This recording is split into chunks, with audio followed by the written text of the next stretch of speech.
நம்ம எல்லோரும் மெத்தை வாங்கிட்டோம், கட்டில் வாங்கிட்டோம். ஆனாலும் வாரத்தில் ஒரு நாளாவது தரையில் பாய் விரித்து படுத்து தூங்குங்க. இப்போ ஒரு செடியை பார்க்குறீங்க, அதை அப்படியே பிடுங்கி சாப்பிடக்கூடாது, அதை அப்படியே நம்ம பயன்படுத்திடக்கூடாது.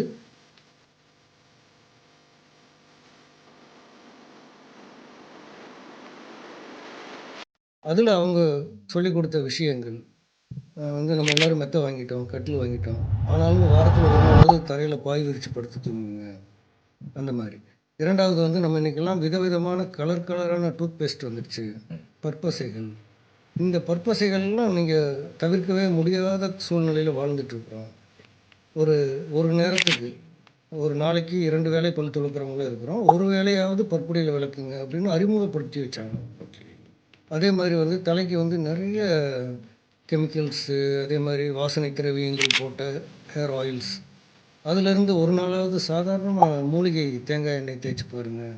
இப்படியெல்லாம் அவங்க ஏற்கனவே சொல்லி சொல்லி சொல்லி சொல்லி நிறைய ஒரு விழிப்புணர்வு ஏற்படுத்திட்டாங்க. அதுக்கப்புறம் நாம் காக்காய் உட்கார பணம்பழம் விழுந்தது போல் நாம் அதை ஃபைன் டியூன் பண்ணணும், நெறிப்படுத்தணும். என்னன்னு கேட்டிங்கன்னா, மூலிகைகளை எப்படி முறையாக பயன்படுத்துவது.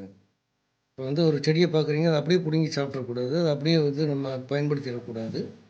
அதை எப்படி முறைப்படி செய்யறது அப்படின்றதெல்லாம் நம்ம ஒழுங்குபடுத்தியிருக்கிறோம். சரிங்க. அதனால இந்த வாகரி வெல்னஸினுடைய ஒரு விதை 30 ஆண்டுகளுக்கு முன்னாடியே மலேசியாவில் வந்துருச்சு.